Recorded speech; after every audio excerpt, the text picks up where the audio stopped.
Mirëmbrëma, mirë se erdhët edhe sonte në ekranin e radio-televizionit të Korçës me një mikesh e cila i është bashkuar këtij formati televiziv e që do të ndajë me ne pasionin e saj të madh për fjalën e bukur. Është një grua angazhuar e cila i është përkushtuar për vite me radhë të bukurës, artit të fjalës. Dhe shumë interesante kur në një bisedë paraprake me të më ka thënë diçka që në fakt rradhë gjoj nga poetët. Vlera e vërtet e poezisë sime është kur interpretohet nga të tjerët. Vlera e vërtet e saj del në pa kur vjet në gojen e artistëve të vërtet. Dhe në fakt ajo ka zgjedhur që poezinë e saj ta ndajë me publikun e gjerë nëpërmjet mbrëmjeve poetike, ndërsa sot me ne do të ndajë muzat e saj të frymëzimit. Sot jemi zhvendosur në mjediset e një prej godinave të shkollës greke në qytetin e Korçës me poeten Valbona Lola. Valbona, mirë se të gjetëm. Mirë se erdhët. Është kënaqësi për mua që të gjej të angazhuar tashmë jo vetëm si poete, por edhe si mësimdhënëse, po do të flasim edhe për këtë. Dhe është vërtet shumë bukur të ndash tani me teleshikuesit vërtet muzat e tua të frymëzimit. Kur ka qenë vargu i fundit që ke shkruar? Vargu i fundit ka qenë para një javë. Si vinë muzat e tua? Muzat e mia vinë në mënyra të ndryshme. Vinë kur jam shumë e mërzitur, kur jam shumë e gëzuar, kur jam shumë e rebelluar. Varet nga situata në cilën ndodhem. Valbona, çdo të thotë jetosh me poezinë. Është diçka shumë e bukur që ti të ngrihesh në mëngjes, pasi të mbajtur për një kohë të gjatë, vargjet brenda shpirtit tënd, me një laps dhe letër dhe fillon që ti hedhësh. Pasi ke parë diçka në rrugë që të ka ngacmuar në imagjinatën tënde, ti vendos që t'i japësh një formë, t'i japësh jetë, ta nxjerrësh aty që ke brenda dhe t'ua thuash të tjerëve. Ka shumë njerëz që më thonë dhe ne jemi ndjerë në të njëjtën situatë, por po kemi mundur që ta shprehim kështu. Është bukur kur të tjerët brenda vargut tënd gjejnë vetveten e tyre. Shumë bukur. Po, në fakt kjo nuk ndodh rastësisht. Besoj ajo është kultivuar ndër vite. Kultivimi i poezisë, por dhe i letërsisë në përgjithësi shumë i herët në brenda qenies sime. Ai ka filluar që me fillimin e arsimimit, dhe që me ato shkrimet e para tek revista Pionieri, kur mua më pëlqente që dërgoja vazhdimisht skrimet e mia dhe ta shikoja emrin tim të votuar. Si ndodhte ky proces i dërgimit poezive? Se brezi sot më ka pak vështirë ta konceptoj. Pa më sugjeruar askush, mua më pëlqente që të mbaja korrespondencën time me revistën Pionieri. Dhe mbaj mend që dërgoja letrat e mia për çështje të ndryshme, ata hidhin çështje të ndryshme në lidhje me leximin, me librat, me bibliotekën, apo me krimet që kishin nxënësit e asaj kohe, dhe mua më pëlqente vazhdimisht që të ruaja korrespondencën me ta.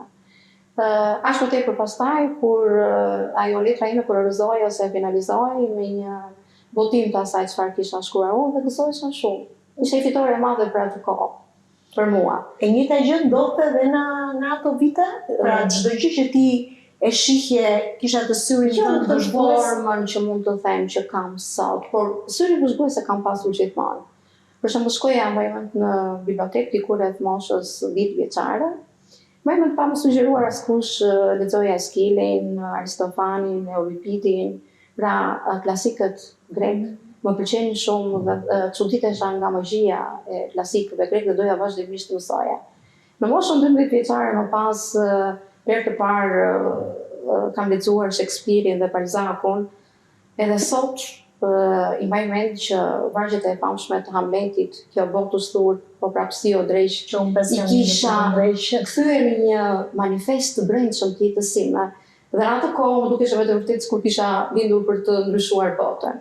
Krijova një koncept të qartë mbi padrejtësinë dhe se si unë duhet të luftoja për të triumfuar kundër padrejtësive. Ndërsa për sa i përket Balzacut, kontakti i parë ishte libri Xhagorio, i cili dhe ky më mësoi shumë. Ratë e parë fillimisht më zhytyi një pesimizëm të thellë, por mësoi shumë për dashurinë, çfarë thotë të duash. Pse prindrit duhet i duash në mënyrë të pakushtëzuar, pse nuk duhet të jemi materialist. Dhe ky libër më la zhurmë shumë të thella në veten time, për të vazhduar pastaj me gjithë autorët e tjerë, po këto kanë lënë shumët e para në letërsinë time atyre viteve dhe mund të them me bindje të plotë që karakterin tim e formoi letërsia.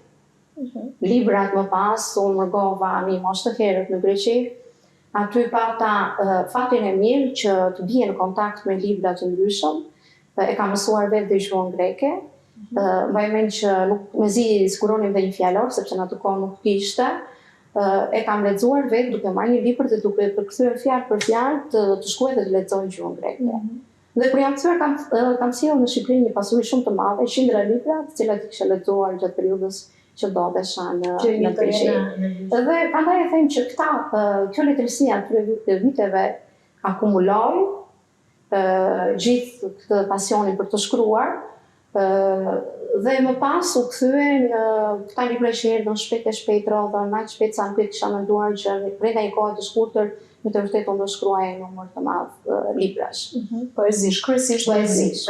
Lëvoni gjën e poezisë. Dua të rikthehem sërish të Drokas në derën e kujtesës tënde tek hapat e para të poezisë.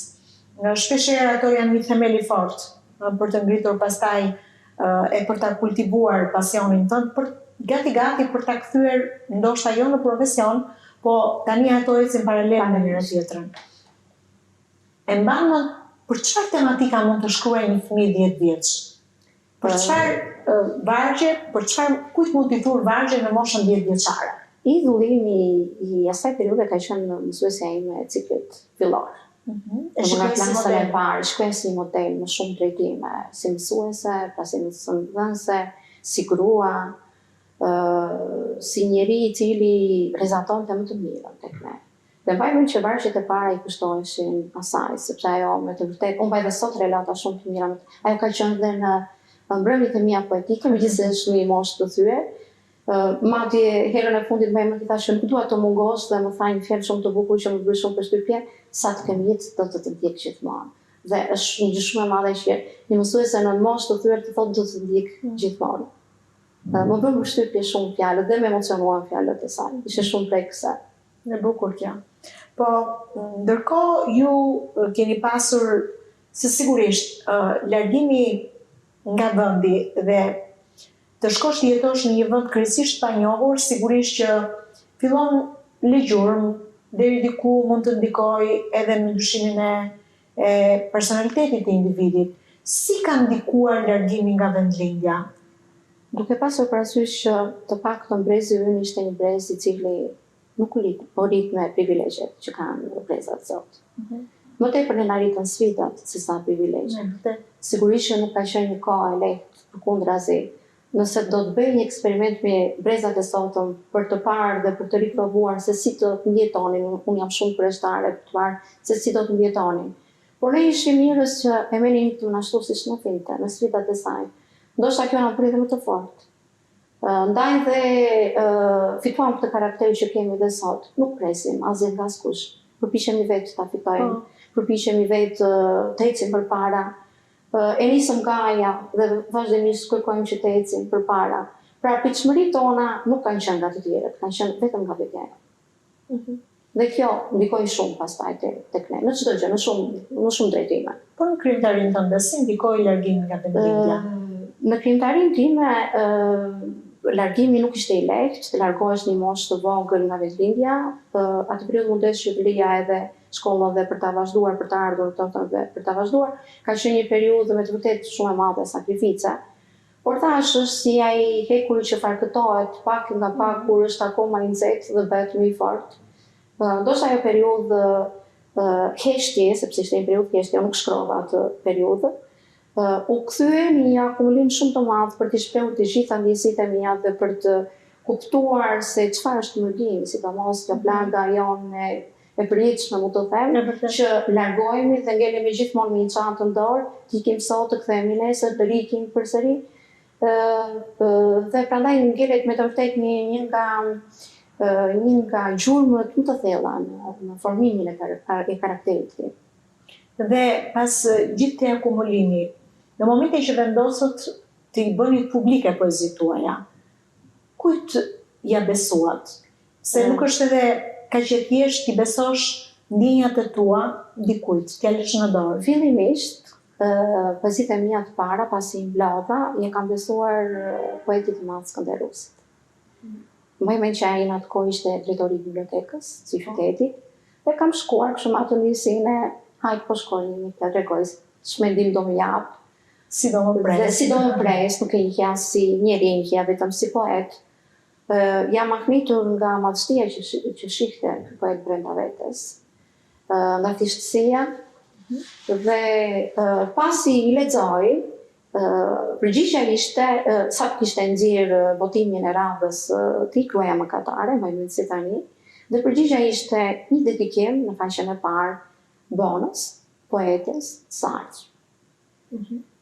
Ishte njeriu i cili jo vetëm më dha dorë, por edhe më krijoi vetbesimin për të vazhduar e për të shkruar. Ishte një gjë shumë e madhe për mua që një poet i madh si Skënderusi të më thoshte që një ditë unë do bëhesha një poet.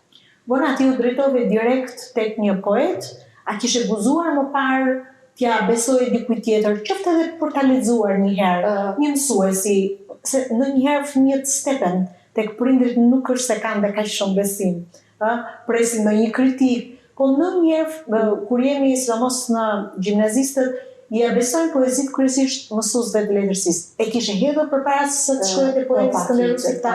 Në shkollën e mesme, për hir të së vërtetës, ne kishim mësues shumë të mirë, shumë profesionist tek shkolla Themistokli Kërmej. Dhe mbaj mend që fletorja ime shkonte në të gjitha 6 paralele që ishin e hartimeve të asaj kohe. Dhe unë dija vetëm me të vërtet krenare, sepse dija që jepja më të mirën time, por dhe do merrja më të mirën e mësueses. Gjithmonë isha në atë, le të themi, në atë kupolën, në atë çadrën e mësueses, sepse dija që ajo i pëlqente krijimet e mia. Sigurisht atë kohë parapëlqeja më shumë prozë, por ishte një nivel, përderisa ajo i merrte dhe i lexonte me krenarinë të gjitha paralelet, të thoshte që pëlqeshin. Madje edhe bashkëmoshatarët e mia, po çfarë ke shkruar sot, do të lexosh diçka, pana thuaj. Ishte kjo faza e thjeshtë asaj kohe, që unë as e dija se si do të vazhdonte një ditë më pas. E kuptoj. Dhe pasi u përgëzove dhe nga poeti Skënderusi, kujt vendose t'ja besoj tani për redaktim? Redaktimin e parë e ka bërë Skënderi? Jo, e ka bërë Ibiri, pra Elis Rusi. Pati pastaj unë blinda vajzën time, dhe pati pauzë shumë të madhe. E gjithë ajo periudhë ju përkushtua familjes, edhe vajzës sime.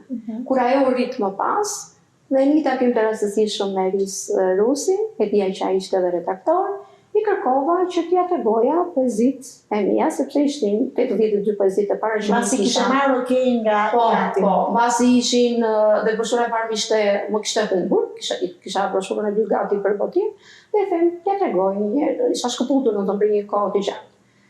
Elisi më interesoi shumë dhe tha do filloj me njërë me redaktim. Dhe kështu filloi libri i parë. Po, këta e kujtime që sjell Bona në momentin e parë kur takohet me Erisin. Po çfarë thot Eris Rusi për Valbona Lola? Poezia e Valbona Lolës është një poezi e cila tani më e ka lexuesin e vet, një lexues i kultivuar që arrin të depërtojë të gjitha ndjesitë që përcjell kjo autore, që nga libri i parë i saj ka arritur që të identifikojë një profil krijues që e bën të veçantë.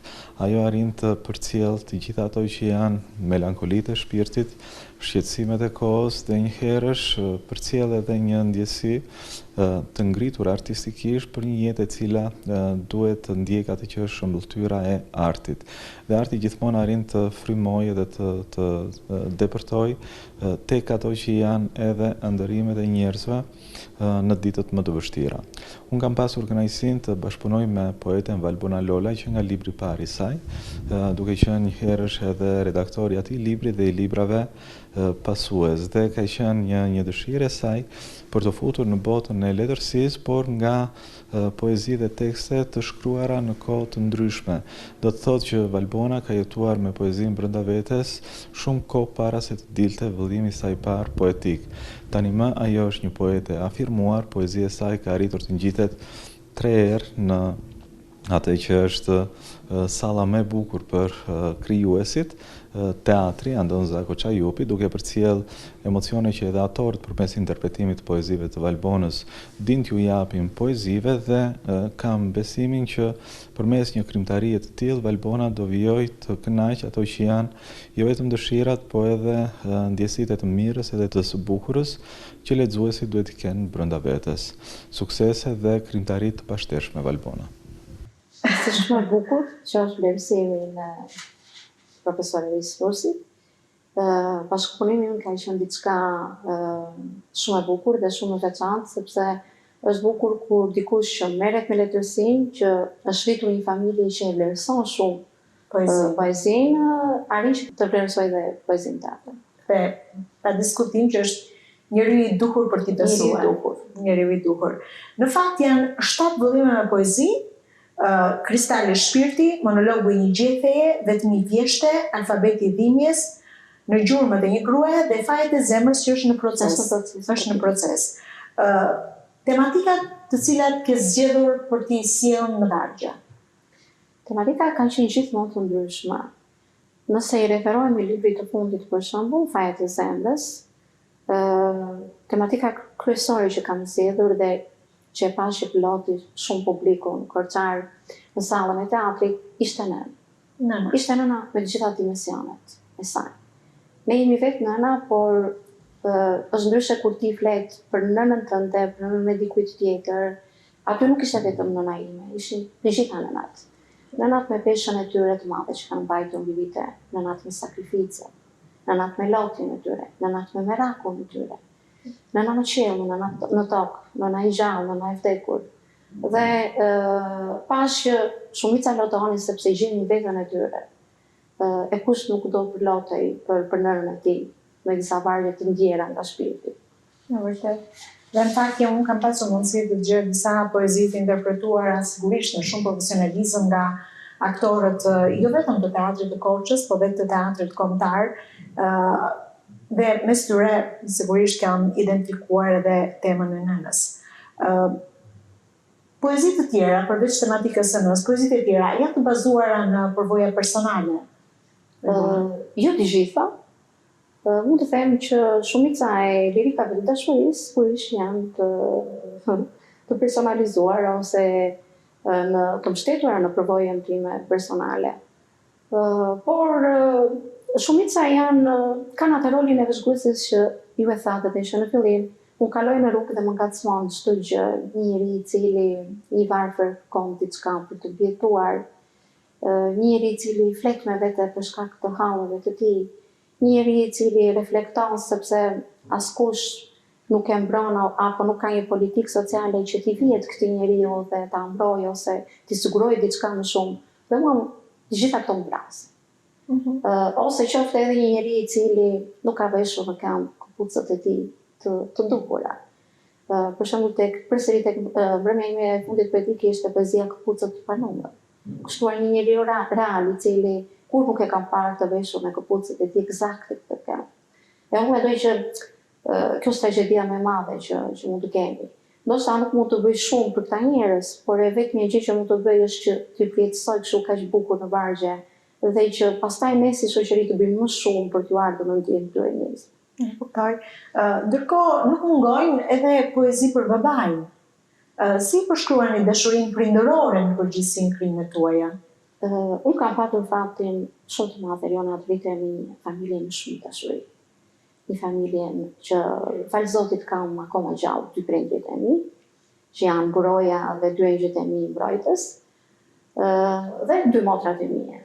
Kjo më ka bërë këtë që jam sot. Do të thënë, e rritur me dashuri, jam mësuar që dhe tek të tjerë ta transmetoj këtë dashuri. Edhe ta kërkoj përgjithsisht edhe ta përcjellësh. Sidomos edhe tek vajza ime, ta transmetoj të dashurisë shumë të madhe në cilën unë jam mbitur. Ndërkohë, cili është mesazhi që ti si poete kërkon t'u përcjellësh lexuesve, publikut të gjerë? Mesazhi im kryesor është që të mos heqin dorë nga letërsia dhe nga arti fjalës. Letërsia është një lloj filtri, unë ma them vazhdimisht nxënësve të mi, të pajisen në këtë lloj filtri. Është ajo që ndoshta ne të gjithë i kemi të mira dhe të këqijat brenda vetes. Por ky lloj filtri pastaj është ai procesi katarsis që ndodh dal nga dal, nuk ndodh me një libër, me dy, por ndodh pas shumë viteve, dhe ti kupton që je transformuar fare letërsisë, fare fjalë së bukur. Ose si ndihemi kur shikojmë një film, lexojmë një libër, apo dëgjojmë të një poezi të bukur. A ndihemi mirë, a ndihemi një reflektues të kësaj që kanë, atëherë letërsia e ka arritur, mendoj, objektivin e saj. Të pyesësh në fakt një artist në përgjithësi për të veçuar diçka dhe veprat e tij është shumë e vështirë, se gjithë të krijnë një përgjigje. Të gjithë janë si fëmijët, i dua mësoj. Megjithatë, a ka një poezi që kërkon ta veçosh, që ndoshta edhe momentet kur e ke shkruar ende të kanë ngelur mendje?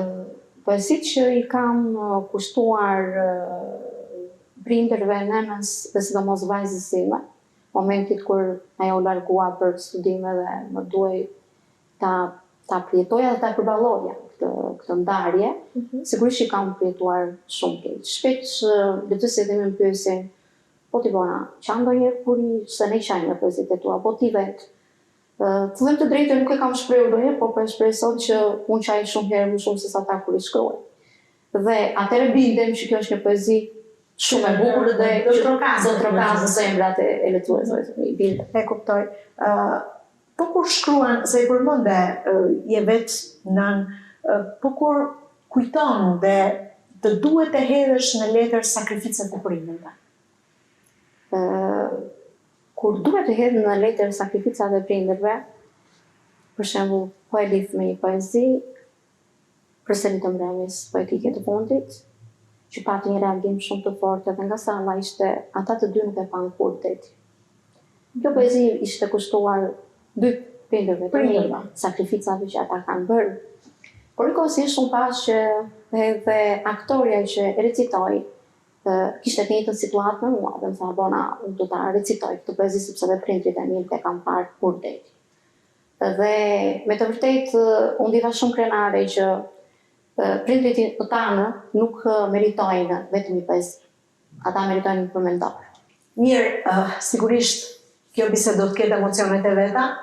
Ne do të ndjekim tani grupin e parë të poezive, të përzgjedhura në fakt nga 3 mbrëmjet poetike të Valbona Lolës. Natyrisht do të flasim edhe për përzgjedhjen e artistëve, por në grupin e parë do të keni mundësi të shihoni poezitë interpretuara nga Kristian Koroveshi, Zamira Kita, Libora Qriza dhe Dasara Xhangolli. Urdhëruesi i dëborës. Ktheu një ditë dimri kësaj rrugice, atje ku puthjet në përsh sofate, fsheur, të fjetur e presin. Sikur ta shihje sa herë fluturoj lartësive, flokët e borës mbi korç, unë i urdhroj të zbresin. Një ditë shkurti, ktheu ti kësaj rruge. Atje ku të dy reve të dashurisë, për më shumë borë u përgjëroheshim. Në atë strez ku kristalet e akullt të faqeve shkrinin, buzëve përvëloheshin. Ndale vrapin e kujtimeve. Te kjo rrugici nuk e di sa herë fjalën të due kam shkruar mbi ajër, mbi lule, mbi gur. Atje të pret ende një buqet puthjesh. Stolisur me ca flok zabore, puthje që s'ti dhash dot, kur. Lotët e blireve, po bien kaq shumë shira timat në Korç. Malli rreve të bardha që kërkojnë me dëmos dikë si me magji. Ngjyrën e verdhë u falin blirët, përqafohen bulevardeve, trishtohen e qajnë tokë në zë. Ndaj duat t'i prek këta lot të verdh, që të shndrohen në gjysmë qiell, gjysmë bli, mezi presin. Ata lindin si zotat mes lartësive, pran njerëzve duan të prehen e të vdesin. Sa do doja të ndal vrapin e njerëzve, që s'di pse prej shiu të praruar, të lagen kanë frikë. Ata nuk e kuptojnë dot se kush ka fatin të preket prej tyre, dehet prej blireve, ashtu si që na dehin dashurit. Më jepni sa diej për baballarët. Më jepni sa diej për baballarët enkas. Atje, në një urë, në një bunker astre të braktisur, të shkoj t'u shpërndaj. Sa hëna të plota po ja rëmbej qiellit që netët pa dritë t'u ndriçoj pastaj. Më jepni një foto teksa ju mbani në krah. Më mblidhni sa kafshata buke që si shijuan kur që ju të uritur në gjumë të mos binit. Më nxirrni një ligj për baballarët enkas, jo nga ata të fletorëve zyrtare, as nga ata që bëjnë potere, buja, emër. Kërkoj një ligj që të buroj nga shpirti e të vërshoj natyrshëm si oqean dashurie në zemër. Kur prindrit plaken,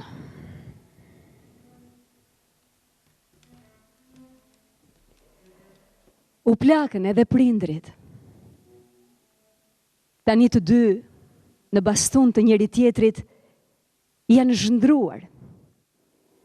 Ata ende ndezin zjarthe dashurie. Në sytë e tyre, pa çka se trupi i tyre është mpakur, megjithse një ushtri e tërë thinjash e rrudhash i ka pushtuar. Më trem pikja e tyre.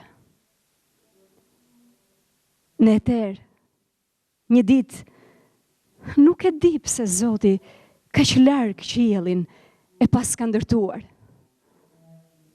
Ku ta gjej pastaj dashurinë e nënës? Fjalën e urtë të babait. Kush do më vështroj si ata të dy? Kush do më përkëdhel si ato duar? Unë nuk jam Zot që t'i kundërshtoj ligjet e kësaj bote, as mund që ligjet e ekzistencës t'i përligj. E di mirë se prindrit mbeten dashuria e vetme. Dashuria e vetme e kësaj bote. Edhe kur janë gjallë. E sidomos kur ata kthehen në shpirt. Valbona, kur kemi folur për aktorët me cilët ti bashkëpunon dhe është tashmë janë 4 mbrëmje në fakt poetike që ti ke realizuar, më ke thënë diçka shumë bukur për Kristian Koroveshin. Më pëlqen shumë interpretimi i Kristian Koroveshit, është versioni im mashkull. Në poezitë e mia, po ta avesh re, Lona, ka diçka të veçantë që njëri që nuk e di emrin e autorit, duket sikur i ka shkruar një mashkull për një femër, dhe jo një femër për një mashkull. Kur kam dëgjuar për herë të parë Kristianin tek poezitë për mënyrën e interpretimit, kam thënë me vete, unë po të isha një mashkull, kështu do t'i recitoja një gruaj. Dhe prandaj tash ky është versioni i mashkull që mund t'i interpretoj një gruaj. Ndoshta është njeriu i cili jo vetëm që kushton, sepse të gjithë kushtojnë atë kujdesin e duhur që do poezia, por ndoshta ka pasur të njëjtat emocione që i ka pirtuar edhe vetë dhe prandaj ka kuptuar dhe ka mirë poezinë. E kuptoj. Si lindi ideja për realizimin e këtyre mbrëmjeve poetike? Gjithmonë kisha dashur që nga 2 promovimet e librave të parë, sigurisht që kishin ardhur aktorë që kishin interpretuar. Por sasia e njerëzve ishte e limituar. Të gjithë më thonin kur do bësh promovimin tjetër, kur do bësh promovimin, kur do të dëgjojmë seri aktorët. Dhe nevoja për të pasur diçka më të madhe, diçka me më shumë njerëz, për t'i ftuar të gjithë, të mundesh që t'i ftosh të gjithë që e duan dhe duan ta dëgjojnë poezinë tënde. Dhe për më tepër për të prekur tempullin e qytetit, siç është teatri Anton Zako Çajopi, unë mendova që të gjithë kishin mundësinë të ndiqnin këngë në teatr. Prandaj dhe lindi ideja për të bërë mbrëmje poetike. Pastaj u bë e para, njerëzit pa mbaruar mirë para pyesin titrin, kur ta bësh? Bëre librin, hajde, po tani mbrëmje poetike. Dhe një farë mënyre u detyrova që të bëja dhe të dytën, dhe të tretën, dhe të katërtën, në mënyrë që njerëzit ta përjetonin vërtet poezi. Sa e vështirë është i bësh bashk artistë të mëdhenj? Nuk është shumë e vështirë kur ata gjejnë një pjesë të vetes së tyre tek këto poezi. Për shembull nga mbrëmja ime e fundit kur u mblodhëm pas mbrëmjes poetike, më mend që aktoria e madhe Luiza Giovanni më tha që në shumë poezi kishte gjetur një pjesë të vetvetes. Mënyra pra edhe përshkrimi i shtëpisë që të vendbindjes së saj ishte njësoj sikur unë të kisha qenë, mos kam qenë kur në shtëpinë e saj në Sarand, por ajo më tha që çdo detaj ishte sikur unë kisha shkuar atje. Një lloj edhe Zamira, dhe Violeta, dhe Alfred Trevicka, Blerta që e thash pak më parë.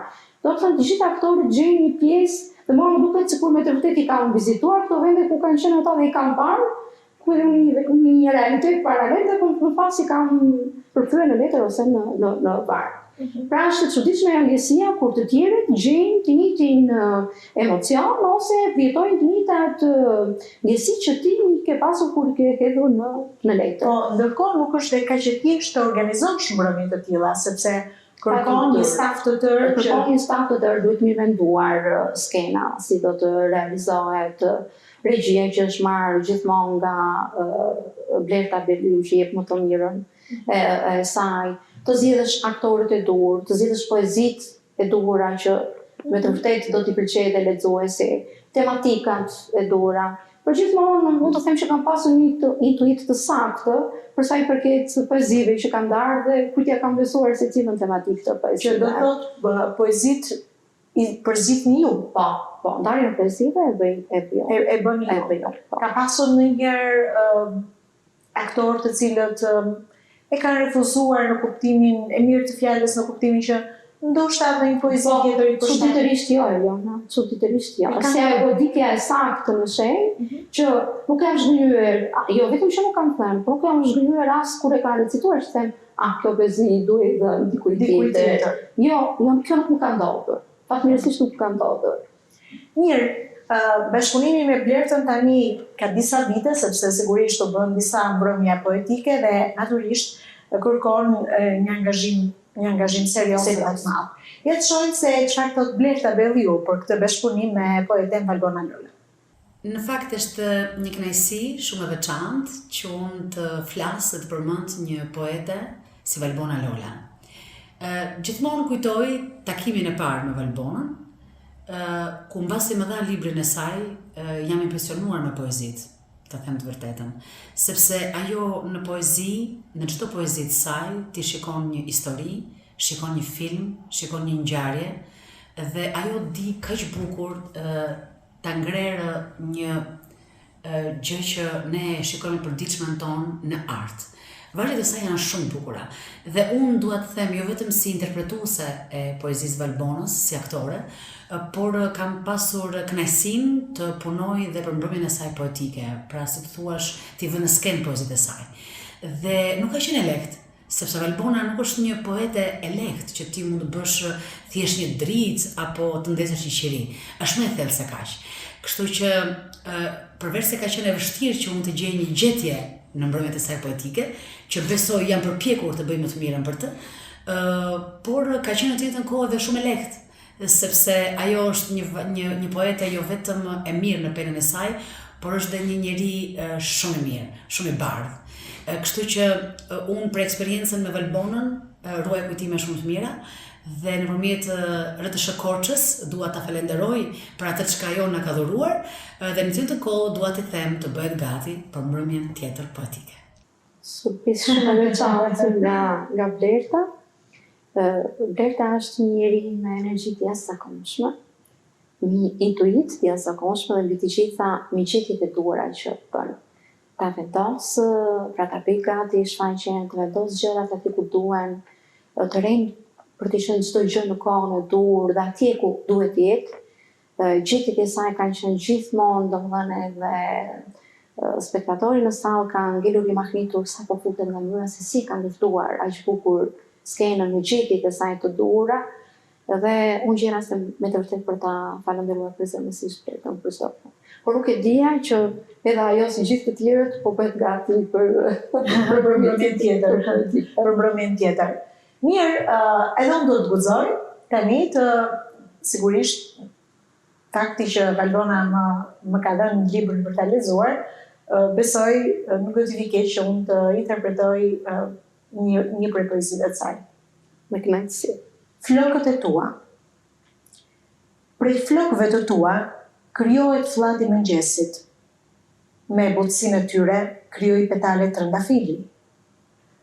Atyre u avodhi aroma ndorzonjza, veç ata shpërndajnë nëpër ajër aromë bliri. Nëpër flokët e tua, jo më kot ndalen pikat e shiut, fjollëzat e borës. Aty e ka strezën e tij edhe qielli. Nëpër ta derdhen ylbere ngjyrash, ujëra të kristalt. Aty lind dhe perëndon dielli. Për shkak të flokëve të tua, vjeshta të gjitha gjethet në gara ngjyra shivuri. Ata flokë fshejnë aq bukur puthjet, përqafimet, prekjet e ëmbla, e sidomos vështrimet e fshehta të çdo buri. Më pëlqeu shumë poezia. Më pëlqeu shumë. Populli thotë gjysma e bukurisë njeriu janë flokë. Por tek gratë sidomos ato marrin një emocion të veçantë. Dhe prandaj ua kam kushtuar këtë poezi flokëve të një gruaje sepse janë gjithmonë ndoshta tërheqja kryesore kur në imazhin ose në atë tërheqjen që ka një mashkull dhe një femër në flokët të një gruaje. Poezia është shumë e bukur. Dua të ndalem pak tani te struktura e poezisë. Ajo që bura re është që ju keni zgjedhur vargun e lirë. Vargun e lirë, vargun jo të gjatë, vargun shumë të shkurtër. Dhe arsyeja pse kam përzgjedhur, po ta vëshëroj nga lipi i parë tek lipi i 7, vargu gjithmonë ka ardhur duke u thurur, mund të them, sepse më tepër jam munduar që ta bëj sintezën shkurt, pra për të thënë pak, por në vetvete në tekstit jetë i qartë dhe i bukur për lexuesin. Pra, mos e lodh lexuesin me një metrik të caktuar, por të jetë një varg i shkurtër, i qartë dhe i kuptueshëm nga ana e lexuesit. Emrat të mëdhenj të artit shqiptar janë bashkuar në mbrëmjeve të tua poetike. Kë do të veçoje? Tani është pak e vështirë sepse secili nga aktorët ka specifikën e vet. Është vështirë për mua, përderisa i kam zgjedhur janë të gjithë të preferuar të mi dhe i falenderoj që edhe ata më kanë mbështetur me interpretimin e poezive. Secili ka të specifikën e vet dhe për mua mjafton kjo, janë të gjithë shumë të mirë, por për mua mjafton që ata kanë bërë të pamundurën që poezia ime të ngjitet në skenë dhe të recitojë bukur prej tyre. Për mua kjo mjafton. Më the që ndoshta edhe me ndihmën e Plercës arrini të përshtasni poezinë me aktorët duke i ndjekur sigurisht edhe në role të ndryshme. Për shembull, më thuaj si e bën përzgjedhjen e një aktore deri diku dramatike si Luiza Giovanni? Përzgjedhja e saj sigurisht që aktorët përveç faktit që unë i kam ndjekur në skenë, në të gjitha, sepse unë jam një pjesëmarrëse e rregullt e teatrit të Korçës, nuk le asnjë shfaqje pa parë. Përveç kësaj i ndjek edhe në YouTube në interpretimet e tyre, sidomos të poezive, dhe krijoj patjetër pastaj një intuit time se çfarë mund të shkonte këtij aktori, duke parë gjithmonë atë çfarë kanë interpretuar deri në atë çast. Do të ndihem tani një video mesazh nga aktoreja Luiza Giovanni për Valbona Lolën. Kontakti i parë i poezisë me poezisë Valbonës ka qenë surprizë për mua.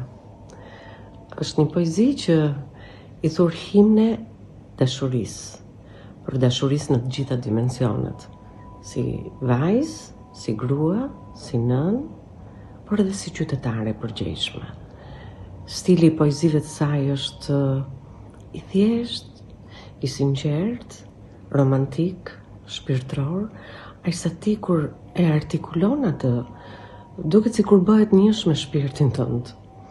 Dua t'i shpreh mirënjohjen e thellë që më dha mundësinë ta njoh veprën e saj poetike dhe t'i uroj suksese të mëtejshme. E madhja Luiza Giovanni është një nga aktoret e mia të preferuara dhe unë ndihem me të vërtetë kënaqur që poezia ime është vënë në fjalën e saj, në ndjesitë e saj, dhe që ajo ka lartësuar edhe më shumë poezinë. Valbona, je shprehur të paktën në bisedë që kemi pasur bashkë që kënaqësia estetike për ty është shumë herë më e rëndësishme se sa kënaqësia materiale. Dhe ajo që vjet re, ndryshe nga gjithë poetët e tjerë, se përpara se sa të realizoj një format televiziv, gjithmonë hulumtoj dhe kërkoj, çuditërisht nuk kam gjetur librat e tu në treg. Pse e ke bërë këtë zgjedhje? Për të mos e shitur poezinë tënde? Të shkruash poezi për mua nuk është një tjetëse siç mund ta kenë shumë poet, ose të kanë pasur në kohët e vjetra shumë poet. Shumë poet ne dim shumë mirë që kanë vdekur të varfër ose janë vlerësuar shumë kohë pasi janë larguar nga jeta. Për mua nuk është diçka, poezia nuk është diçka materiale. Poezia është diçka shpirtërore. Dhe përderisa është diçka shpirtërore, unë nuk dua ta shfrytëzoj për ta kthyer vetë në një farë mënyrë të vetëdijshme në materializëm. Pra, për mua mjafton që poezitë e mia të interpretohen, të dëgjohen, të duartrokiten, dhe kjo është pasuria më e madhe pastaj e artikim të fjalës. Dhe është vërtet unike se si Valbona e trajton poezinë, diçka shumë të brisht, tepër shpirtërore, si fëmijë që absolutisht një nën nuk e mendon që mund ta ndaj dhe ta shes atë me të tjerën. Kështu që është vërtet e veçantë zgjedhja jote.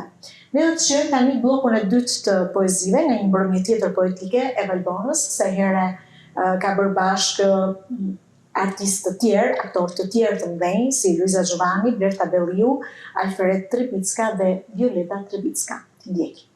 Atje ku fillon përjetësia. Nëse malli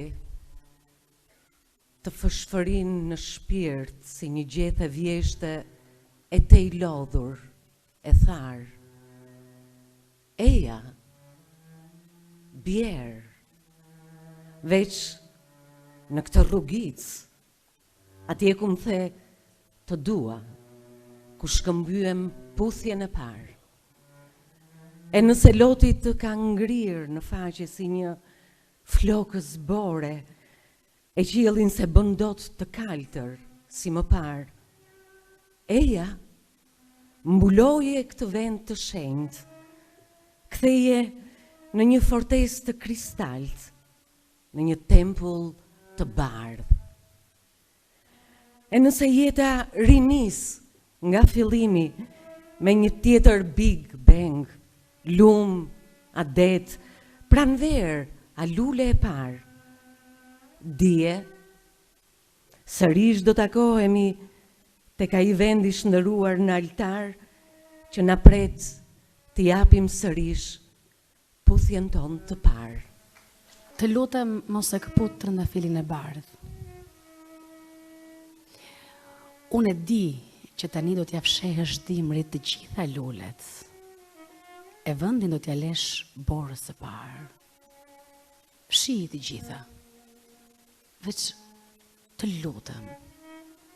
Lër në borë veç trëndafilin e bardhë. Kujto sa herë jemi puthur pranë ti. Sa herë jemi përqafuar e të kam marrë në krah. Mbyllë edhe shatërvanin e vogël të gurt. Veç mos e kërsit trëndafilin ton të bardhë. Lëre pakës derën hapur. Për mua, si dikur, kur qiellit jetë steri zi e as një yll një qiell të mos ketë dalë. Sa po të shoh, të prek me dashuri, do të qelë përsëri trëndafilin e bardhë. Lëre të shkel syrin netëve hënës, diellit në mëngjes, petaleve të uzërprit. Lëre të marë frymë me sputhjesh të vdes, e të rinjallet ashtu si që vdesin e lindin të gjitha dashurit. Pritja që zgjat gjithë jetën, nga pritja e një babaje për vajzën e tij,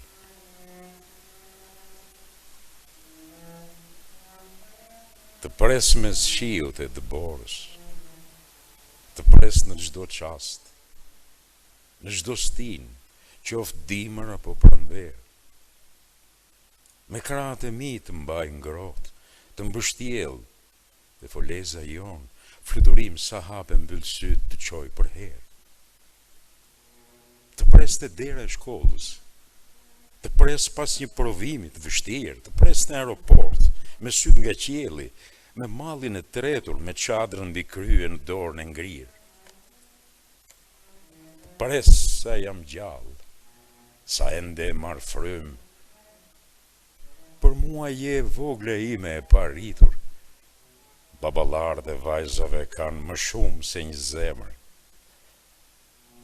Ata pas kanë lindur, veç për të pritur. Këpucët pa numër. Gjithë jetën e tij, ai veshi 2 këpucë të ndryshme pa numër. Mes vjetërsirash kur zgjeti masën e vërtet. Në botën e egër indiferente, kur secili mbytet në hallin, anë qefin e vet. Që largi shihte moshatarët e tij me kafin e mëngjesit, dominon ndërduar, e këpucët e rehatshme në këmbë. Ndërsa ai nisi ngadalë, duke mbathur përsëri këpucët pa numër, me hapin e zvarritur, me hapin e rëndë. Një ditë u largua, si gjithë të tjerët, atje, lartë. E si mund t'i dile qiellit kundër? E botës? Botës. Botës i la pas si dhuratë, të provonte një herë ato 2 këpucë të ndryshme, pa numër. Valbona, atëherë si mund ta gjejë lexuesi poezinë tënde? Poezia mund të gjetet në mbrëmjet e mia poetike. Gjithmonë lexuesit janë të lirë që të vinë në teatr kur unë organizoj këto mbrëmje. Sigurisht shumica e njerëzve janë të njohurit e mi, kolegë, prindër, nxënës të mi gjithmonë. Por dhe njerëzit të cilët nuk më njohin dhe kanë dëshirë që ta dëgjojnë për herë të parë poezinë në skenë. Të gjithë janë të ftuar që të vinë dhe ta shijojnë poezinë në skenë. Do rikthehemi sërish poezisë së Valbonës, por tani do ndalim në një moment tjetër, në të përditshmën e Valbonës. Si mësuese e gjuhës shqipe, po dhe letërsisë. Valbonë, pse ke zgjedhur të bëhesh pjesë e arsimit shqiptar? Pse ke zgjedhur mësimdhënie si profesion? Mësimdhënia nuk është një profesion, sidomos në ditët e sotme, nuk është një profesion i lehtë. Ne dim shumë mirë që sot është kthyer një sfidë të dhënit mësim. Por të rritur me gjithë ato sfida, atëherë edhe ne mendoj që jemi të gatshëm për ta përballuar edhe këtë sfidë të sot. Dhe pastaj të japësh mësim ose të jesh një mësimdhënës, nuk është të shajnë të thjesht një rrogtar.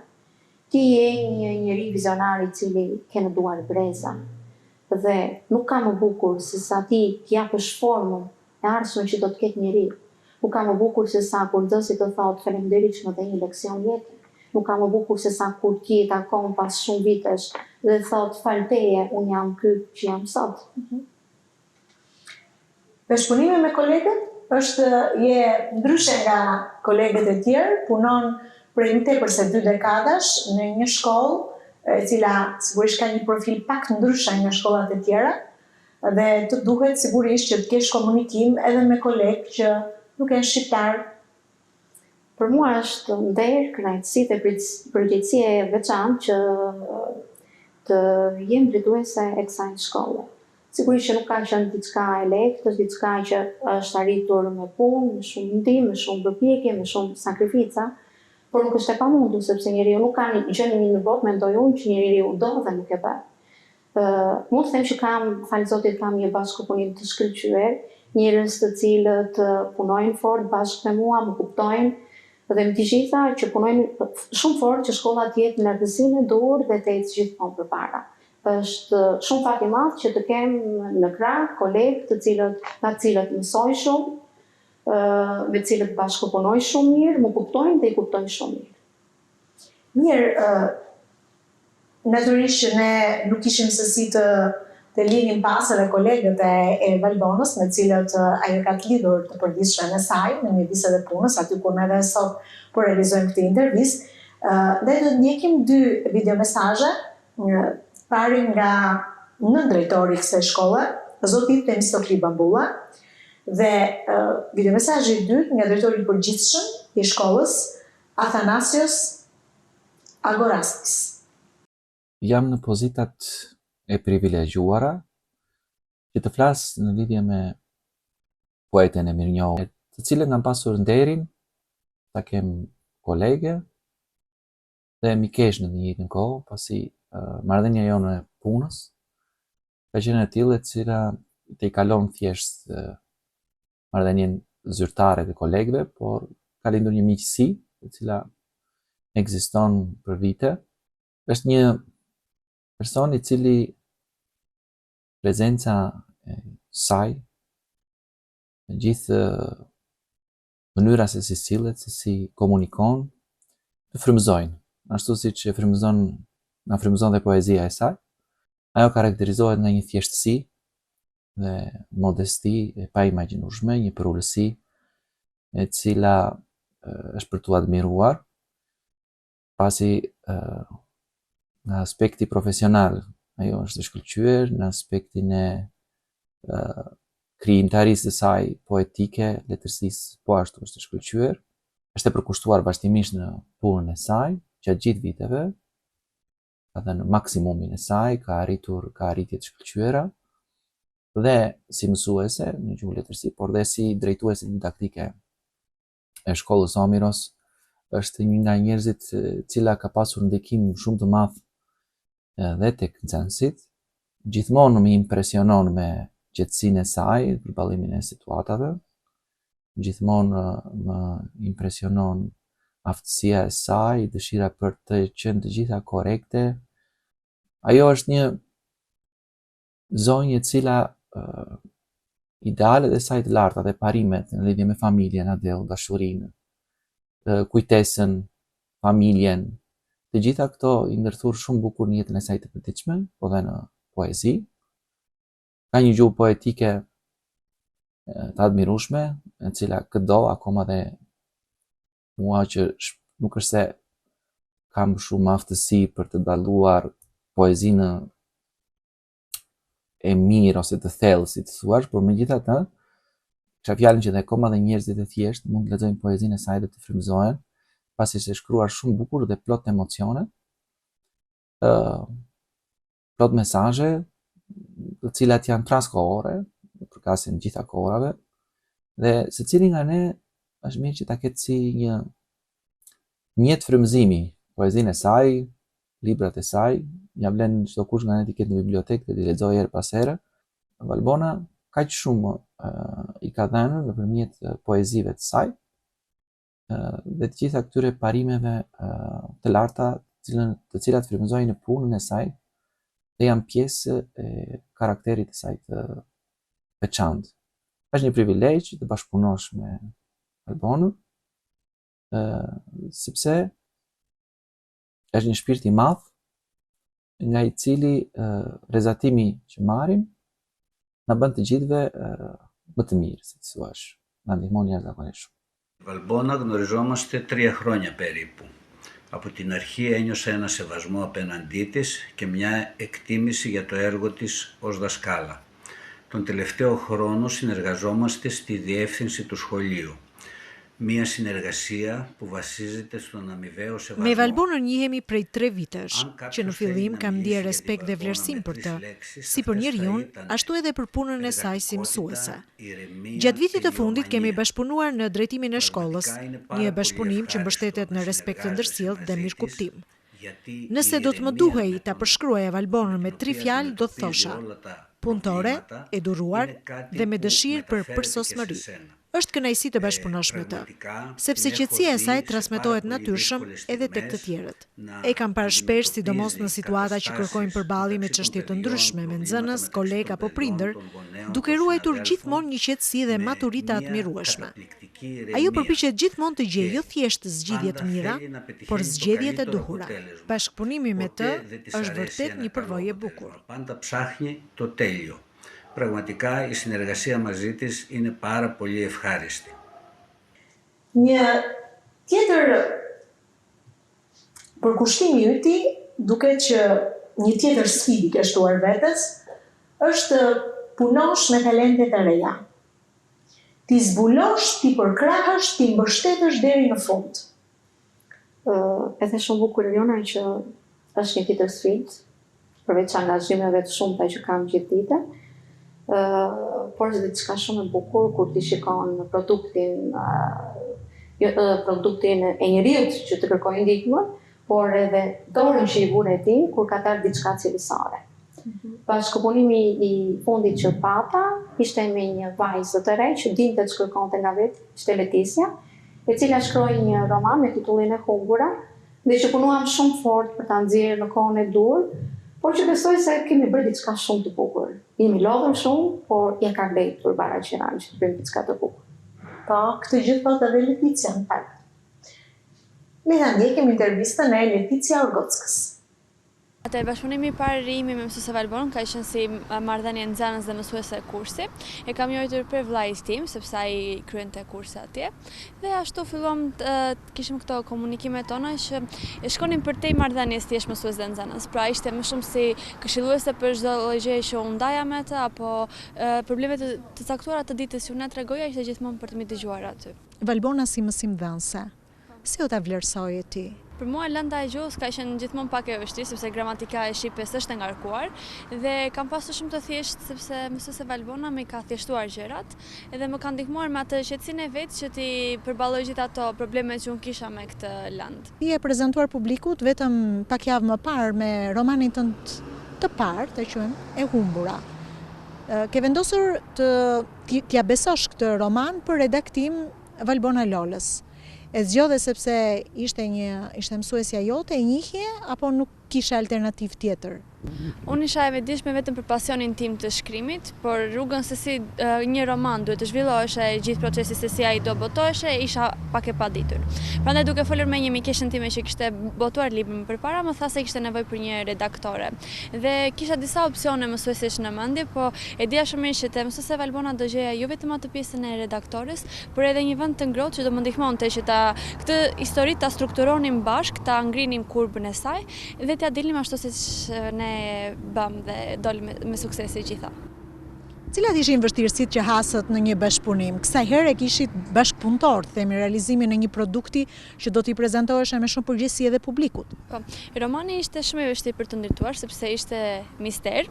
Dhe duke qenë mister, duhet të krijoje gjithkohës këto gropat ose hendekët që t'i vije lexuesit para një dyshimi se kush do ishte në këtë rast vrasësi. Prandaj për mua ishte e vështirë si autore që jam pak e re, jam thjesht 17 vjeç, e kisha pak të vështirë të krijoja këto personazhe dhe mësuese Valbona ishte gjithmonë ajo ndihma që gjithë ato gropat që unë i kisha në mendjen time se si historia do të zhvilloj, të më këshillonte, të më ndihmonte, patjetër nuk më kursej asnjëherë ndihmën e saj. Bazitet në shtëpinë e saj ishin shumë të bukura, biseda shumë të këndshme dhe na dukej sikur ato personazhe jetonin në një univers tjetër paralel dhe nuk ishin thjesht të ndërtuara në mendjen tonë, por sikur vërtet ishte një histori e krijuar dhe reale. Sigurisht që krime të tilla, romane të tilla kërkojnë një kujdes shumë të madh edhe në realizimin e një strukture gjuhësore që kërkon natyrisht një kornizim, kërkon një përgjegjësi në të njëjtën kohë. Cilat janë vërejtjet që merrje nga profesore Valbona në momentin që ja dorëzoje, kur ajo e shihte me syrin e saj kritik? Tani, për pjesën gjuhësore, gabime ka, sepse brezi jon gjuhën letrare nuk e flasim ashtu siç duhet. Kemi ato shkurtimet apo shkronjat gabim, edhe mësuesja Valbona për këtë pjesën ishte shumë e lexuar, e pasuronte fjalorin e librit tim aty ku duheshe, pra ku ishte e thatë fjalia, jo vërtet i shtonte shumë figuracion. Më shumë kritikat e saj ishin për pjesën e personazheve, sepse unë doja që t'i krijoja pak më shumë afër reales, domethënë personazhin kryesor ta bëja shumë të llastuar, ndërsa ajo donte që të ishte pak më perfekte, pak më brenda kornizave të librit, dhe aty nuk kishte kritik ose përplasje, po thjesht më shumë përplasje idesh se si do arrinim në një të mesmetar që libri të dilte siç ne të dyja donim. Çfarë do t'i urojë mësuese Valbonës? Ajo është një poete, besoj ti e njeh poezinë e saj. Tani aq sa e njeh poezinë, si do ta vlerësoj atë? Shkrimi është një art, por unë mendoj që është shumë larg botës së artit. Domethënë është diçka, një talent hynor që dikush mund ta zotrojë dhe është shumë bukur. Unë domethënë shkrimin e kam dashurinë time të parë dhe mësuese Valbona di ta zotroj shumë mirë. Me poezitë e saj në nëntet poetike të gjithëve na ka bërë të qajmë, të gjithëve na ka bërë të reflektojmë, të gjithëve na ka bërë të kuptojmë dhe të nxjerrim mesazhe që realisht kanë shënjuar në mendjen tonë. Prandaj Korçës i duhet një poete si ajo.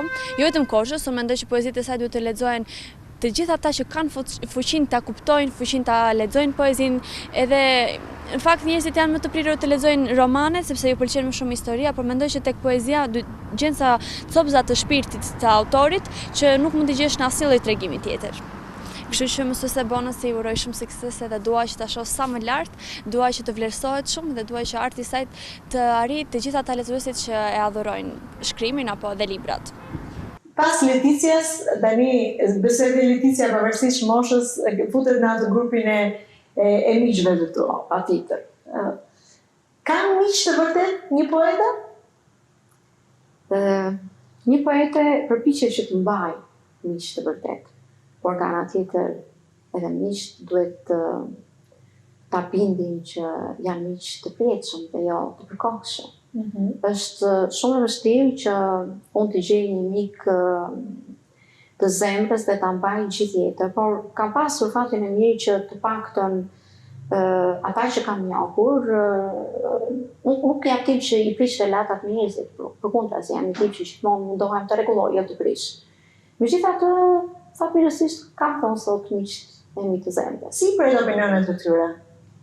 Në fakt, unë jam njeri që gjëra duhet t'i them hapur, pra edhe aty ku unë mund të gaboj duhet që ma thonë hapur në sy, kjo më pëlqeu, nuk më pëlqeu, këtë duhet ta rregullosh, dhe nuk dua dhe të më kesh kuptojnë kur unë biti një të gjë me ta, sepse kjo është në fund fundit, kjo është miqësia e vërtetë e njeriut. Dhe kështu e ndihmoj njëri tjetrin të përmirësohemi, të kundërt nuk mund të përmirësohemi dot. Mirë, do të nikem tani një tjetër video mesazh për poeten Valbona Lola, kësaj here nga një mikeshe saj, e cila është në të njëjtën kohë edhe pedagoge në Universitetin Fanoli, në Fakultetin e Edukimit dhe Filologjisë. Valbona Lolën nuk e kam njohur fillimisht në mënyrë personale dhe të drejtë për drejtë, po e kam lexuar përmes vargut të saj në një libër që poeti Eris Rusi e ka sjell për ta lexuar për kënaqësi. Më ka pëlqyer fjala e saj, se ajo godet shpirtin, godet mendjen, godet zemrën dhe godet të gjitha moshat dhe të gjitha nivelet. Ajo që e bën të veçantë Valbonën tek unë është mënyra se si e përcjell gruan, shpirtin e gruas, mendimin intelektual të gruas në të gjitha nivelet dhe është një forcë e madhe që ajo i jep dhe energji të pashteshme që i jep të gjitha grave, ju jep zë mendimeve, ndjenjave të tyre në formë të butë dhe në formë intelektuale. Për mua Valbona ngelet jo vetëm një poete elitare e qytetit të Korçës dhe më pëlqen poezia e saj dhe në mënyrën se si e bën promovimin, një intelektualitet i lindur i saj edhe i brendshëm, pra e karakterizon dhe si njeri edhe si femër, por jo vetëm promovimet, ka një thjeshtësi që ata e bën madhështore, po flas për në nivelin mënyrën se si e ka bërë vargun dhe si e prezanton shpirtin e saj. Por unë e njoha më pas edhe në mënyrë personale të drejt për drejt dhe pash dhe dimensionin e saj si nën, dimensionin si shoqe, po dimensionin edhe si arsimtare. Në ftesën që ju përgjigja për promovimin e projektit të saj lidhur me poezinë e Skënder Rusit, jam mrekulluar nga forca që përcollën, forca e vargut të Skënder Rusit, por përmes forcës së mendimit edhe krijimit të Valbona Lolës tek nxënësit e saj. Është art më vete që sot të përcjellësh letërsi elitare tek fëmijët e arsimit para universitar, sepse ne jemi dhe ata që presim që këta fëmijë të vazhdojnë në këtë rrugë të nisur për të ardhur tek degët e studimit, tek gjuhëletërsia. Dhe ajo e ka mbjell farën ashtu siç duhet në mënyrën e duhur, në formë elitare, në formë femërore, në formën e nënës, në formën e shoqes, në formën e motrës. Unë e falenderoj ekzistencën e saj dhe që besoj që unë të them fjalën time. I uroj shumë sukses e Bonës në vazhdimsi, ajo e ka nisur rrugën, por unë mendoj që pena e saj s'ka për të ndaluar asnjëherë. Suksese, faleminderit. Dhe unë do të falenderoj në fakt pedagogën Leonora Ysolli, e cila me njëherë ka reaguar shumë pozitivisht dhe me shumë kënaqësi, ka dhënë opinionin e saj lidhur me bashkëpunimin që ka pasur me poeten Valbona Lola. Nora është një i veçantë për mua, nuk se jemi takuar shpesh, takojmë vetëm për eventet e ndryshme, por ai 5 minutë që e takojmë njëra tjetrën, i shtrëngojmë dorën njëra tjetrës, shikojmë njëra tjetrën. Për mua Nora është si një diell i cili të ngrohtë dhe të mban me rrezet e tij gjatë, derisa ta takosh përsëri. Pavarësisht se ti mund të kalosh dimra dhe dimra, Nora është dielli që e mban gjithmonë me vete. Dhe është një grua. Një grua e angazhuar si ty në të përditshmën tënde me një angazhim të madh si mësimdhënëse, por natyrisht edhe poezia kërkon kohën e vet, kërkon le të themi atë pjesën tënde, izolimin tënd, kërkon atë folen tënde. Natyrisht që i duhet edhe një mbështetje e fortë, një sup ku të mbështetet çdo ditë. Nga mbështetjet e mia më të mëdha, dhe gjithë sot ndoshta rastin për ta falenderuar, sepse nuk e kam falenderuar kur publikisht, është bashkëshorti. Sigurisht që ai është njeriu i cili e respekton hapësirën time për të shkruar. Nëse më shikon duke shkruar, nuk bën zhurmë dhe ikën, largohet me njëri që unë ta përfundoj, pastaj me zi prej që unë t'ja dërgoj sepse është lexuesi im i parë. Shkon pastaj diku në mal ose në park dhe ri në orë të tëra duke dëgjuar interpretimet e poezisë ose duke lexuar. Dhe pastaj është edhe kritiku im i parë, sepse më shkruan komentin e parë në lidhje me poezinë, sa i ka pëlqyer, si është ndier, kur kemi kohë në darkë ose të shtunave të dielave, marrim dhe vem në televizor mbrëmjet poetike dhe aty i shikojmë, i rishikojmë. Unë të them me plot bindje që kjo është pasuria jonë. Mbrëmjet poetike janë me vërtet pasuria jonë shpirtërore. Dhe kjo na mjafton të dy. Ja të shohim se cili është edhe mendimi çfarë ndan në fakt bashkëshorti i Valbonës, se mendimin e Valbonës e dëgjuan. Ta shohim. Valbona asnjëherë nuk i ndan këto dy role, ajo i ka përjetuar gjithmonë natyrshëm. Në familje është shumë e dashur dhe e përkushtuar ka si familjes, kurse në poezi është e lirë dhe shumë e thellë. Ditë të them që arti i saj asnjëherë nuk na ka mbajtur larg njëri tjetrit, por përkundrazi na ka bashkuar edhe më shumë se buron gjithmonë nga jeta jone e përbashkët. Sa e vështirë apo e thjeshtë është për një burr që të mbështes një grua që jeton me artin e fjalës? Kur e do dhe respekton gruan tënde, asnjëherë nuk është e vështirë, por është krenari. Arti i poezisë vërtet kërkon shumë kohë dhe ndjeshmëri, por ditë të them që unë e shoh si privilegj të jem pranë një gruaje që dita kthej jetën e saj në poezi. Ndaj dhe e kam mbështetur gjithmonë për nga zemra ime. Ç'do të thotë për ju suksesi poetik i Valbonës në gjithë këto vite të karrierës së saj? Suksesi poetik për Valbonën për mua do të thotë që është një gëzim i përgjithshëm në familje, por për mua personalisht është një gëzim shumë i veçantë se shumë prej poezive jo disa, por shumë prej poezive të saj unë i kam mësuar të gjitha ato përmendesh. Dhe Valbona ka ngjitur në skenë 4 shfaqje poetike, në skenën e teatrit Andoza Koçajupi, në ato 4 shfaqje për ne janë një thesar shumë i shmuar, sa çdo fundjavë të dy me Valbonën i ndjekim me shumë krenari dhe emocion në shtëpi. Ditë të them që nga këto 4 shfaqje na duket sikur është realizuar dhe gjitha ajo ëndër e madhe sakrifica që kemi bërë e përbashkët për të dy. Ndaj për të sukses kaq të madh të veçantë të Valbonës, e them që ndihem shumë krenar për të. Duket që shumë e vërtet i ndajnë ato mbrëmjet, Fundjava, mbrëmjet, emocionet, unë nuk e dija që dhe Olsi kishte shprehur të njëjtën mendim. Por është ajo që tha Olsi, arti nuk na ndan për kundazi, ju ka bashkuar, na ka bashkuar dhe ka forcuar dashurinë tonë për njëri tjetrin. Bukur. Ke një numër të konsiderueshëm poezish ende në dëshkrim, mbi 80 poezi. Çfarë do të ndodh me to? Ato sigurisht do të ndjekin në të njëjtin ritëm. Në fillim do të votohen, do të përkthehen në formën e një libri dhe pastaj me Zotin përpara gjithmonë përsëri, meqense ma dha dhe këtë indicie përsëri Blefta, shpresojmë që të bëjmë një bërje politike. Përsëri të atë. E ke menduar apo diskutimi fillon një herë me Blertën e pastaj vetë e mendon se cilë do të jenë aktorët? Ashtu si poezi dhe vëmjet poetike unë i bluaj në vetveten time dhe pastaj kur ju jap një formë të caktuar, shkruaj edhe me Blertën. Një tjetër aktore që i është bashkuar mbrëmjeve të tua është edhe Violeta Trebicka. Edhe ajo ka zgjedhur që mesazhin për poeten Valbona Lola ta bëj jo vetëm me fjalën e saj, po edhe me poezi. Tani që ajo nuk është më, ndaj të gdhirë, tinës netëve, futet një flutur kralëshuar. Diçka e kërkon në përdhon. Për plas kraut, kush e di që thotë, por në një gjuhë të pakuptuar.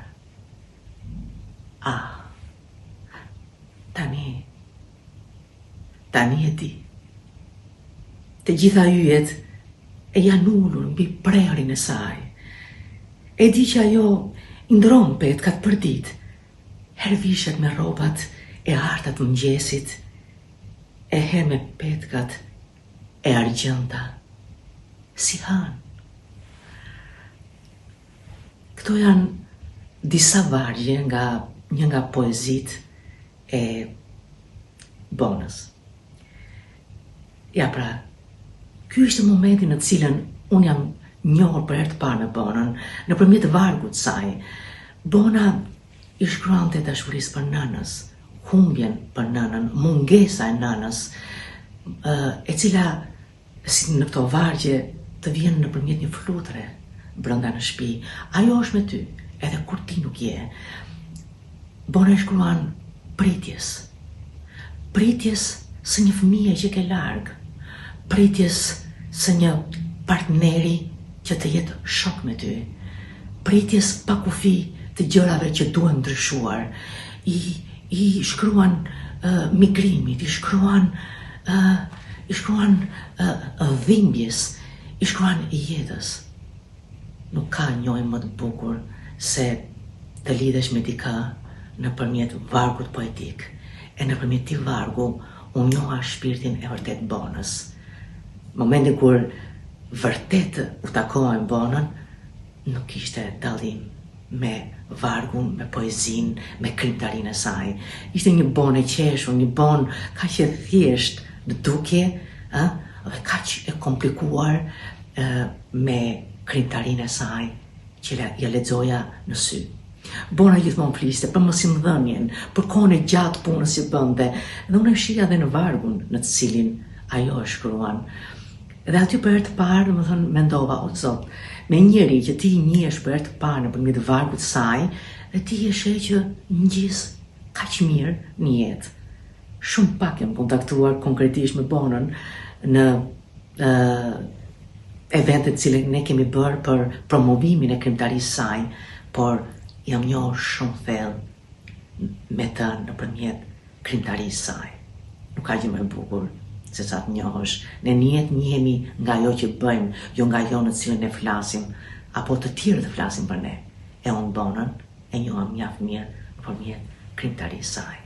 Sukses e Bon, kënaqësi për mua që unë njoha me ty. Faleminderit aktores Violeta Trebicka për këtë video mesazh të bukur. Shumë i veçantë. Më preku Violeta me fjalët e saj, të njëjtën simpati dhe respekt ruaj dhe unë për Violetën, një njeri veçantë, një gruaj jashtëzakonshme, shumë e thjeshtë, pavarësisht pozicioneve që mbajnë këta njerëz, mua më kanë pëlqyer për thjeshtësinë e tyre dhe këtu duken më të veçantë dhe marrin formën e një kryevepre të vërtetë si njerëz. Valbona, unë të uroj shumë suksese në rrugëtimin tënd si poete, po jo vetëm, natyrisht shumë suksese edhe në një mision tjetër që ke në të përditshmën tënde si mësimdhënëse. Dhe sigurisht ne sigurisht tani mbrëmjen tjetër poetike të radhës, meqense ke vendosur që poezinë tënde ta ndash pikërisht kështu, në mënyrë të drejtë për drejtë me publikun e gjerë. Faleminderit ty Eliona për emisionin, dua të falenderoj në mënyrë të veçantë Radio Televizionin Shqiptar të Korçës për emisionin që më dedikuat mua. Ndihem shumë falenderuese, shumë krenare dhe shpresoj që në të ardhmen unë të jash probleme poezi akoma të bukura dhe sidomos me mbrëmje poetike perfekte dhe shumë të bukura. Faleminderit gjithë stafit të Radio Korçës. Faleminderit ty dhe ne nuk kemi si ta mbyllim ndryshe këtë bisedë me poeten Valbona Lola, sesa në një përmbledhje tjetër me poezi, natyrisht në një tjetër mbrëmje poetike të realizuar nga Valbona dhe sigurisht nga aktorët që e mbështesin në mbrëmjet e saj. Do ndajemi së bashku, ju falenderoj që qëndruat sonte me ne, natyrisht do të rishihemi me një tjetër të ftuar në këtë format televiziv. Miqtë të tanë vazhdojnë të jenë ende në ekranin e Radio Televizionit të Korçës. Natë në mirë për sonte.